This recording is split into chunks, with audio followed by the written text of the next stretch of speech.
Okay. Varthur ಅವ್ರು ಕೂಡ ಮೊನ್ನೆ ಹೇಳಿದ್ರು ಹೊರಗಡೆ ಅಷ್ಟು ಇನ್ನಸೆಂಟ್ ಅಂತ ಅನಿಸದೇ ಇರ್ಬೋದು, ಯಾಕೆ ಅವರ ವೈಫ್ ಮ್ಯಾಟ್ರ್ ಕೂಡ ವಾಟ್ ಎವರ್ ಅದು ಒಂದು. ಅವ್ರಿಗೇನೋ ಒಂದು ಇಷ್ಟ ಆಗಿಲ್ಲ ಅಂದರೆ ಹಿಂದೆ ಕೂತ್ಕೊಂಡು ಚೆನ್ನಾಗಿ ಮಾತಾಡ್ತಾರೆ.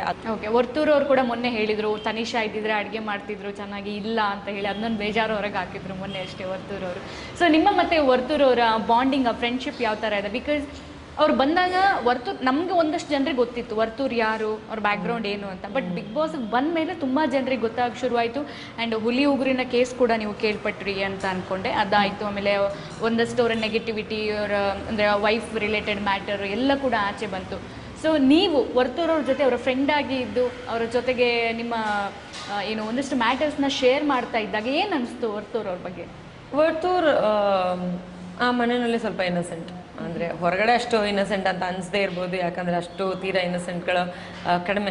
ಸೊ ಹೊರಗಡೆ ಅಂದರೆ ಇನ್ನೊಂದು ಸ್ವಲ್ಪ ಇರುತ್ತಲ್ವ, ಒಂದು ನಾರ್ಮಲ್ ಆಗಿರಬೇಕು ಅನ್ನೋ ಒಂದು ಲೈಫ್ ಸ್ಟೈಲ್ ಇರುತ್ತೆ. ಬಟ್ ಆ ಮನೆಗೆ ಅವ್ರು ಸ್ವಲ್ಪ ಜಾಸ್ತಿನೇ ಇನ್ನಸೆಂಟ್ ಅಂತ ಅನಿಸುತ್ತೆ. ಅವ್ರ ಕೆಲಸಗಳನ್ನ ಅವರು ಪರ್ಫೆಕ್ಟಾಗಿ ಮಾಡೋರು. ನಾನು ಇದಿಷ್ಟೇ ಮಾಡೋದು, ಇದ್ರ ಮೇಲೆ ನಾನು ಮಾಡಲ್ಲ ಅನ್ನೋ ರೀತಿಯಾಗಿ ಅವ್ರು ಫಿಕ್ಸ್ ಆಗಿರ್ತಿದ್ರು.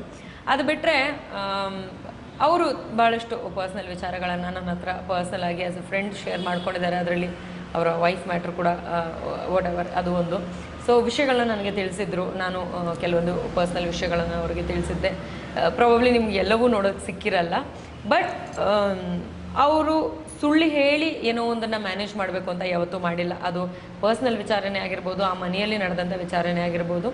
ಅವ್ರಿಗೇನೋ ಒಂದು ಇಷ್ಟ ಆಗಿಲ್ಲ ಅಂದರೆ ಹಿಂದೆ ಕೂತ್ಕೊಂಡು ಚೆನ್ನಾಗಿ ಮಾತಾಡ್ತಾರೆ, ಅದನ್ನು ನಾನು ಇಲ್ಲ ಅಂತ ಹೇಳಲ್ಲ. And there is nothing wrong. ಅವ್ರಿಗೇನೋ ಒಂದು ಟೈಮ್ ಬೀಯಿಂಗ್ ಫಿಲ್ ಮಾಡ್ಕೋಬೇಕು ಆ ಟೈಮ್ನ ಅಂತಂದಾಗ ಅವರು ಮಾತಾಡ್ಕೋತಾರೆ. ಆ್ಯಂಡ್ ಬೈಕೋಬೇಕು ಅಂದಾಗ ಎದುರುಗಡೆ ಬೈಕೊಳಕ್ಕಾಗಲ್ಲ ಅನ್ನೋಂಥವ್ರಿಗೆ, ಫಾರ್ ಎಕ್ಸಾಂಪಲ್ ನನ್ನನ್ನೇ ಬೈಕೊಳಕ್ಕಾಗಲ್ಲ, ಎದುರುಗಡೆ ಬೈಯೋಕ್ಕಾಗಲ್ಲ ಅಂದಾಗ ಹಿಂದೆ ಹೋಗಿ ಬೈಕೊಂಡಿರ್ತಾರೆ. ಈ ಥರ ವಿಚಾರಗಳು ನಡೆಯುತ್ತೆ. ಬಿಟ್ಟರೆ ಈಸ್ ಅ ಜೆನ್ಯೂನ್ ಪರ್ಸನ್. ಒಂದು ಫ್ರೆಂಡ್ಶಿಪ್ನ ಬೆಳೆಸ್ಕೋಬೇಕು, ಅವ್ರ ಜೊತೆ ಫ್ರೆಂಡಾಗಿ ಲೈಫ್ ಟೈಮ್ ಕ್ಯಾರಿ ಮಾಡಬೇಕು ಅನ್ನೋಂಥ ವ್ಯಕ್ತಿ.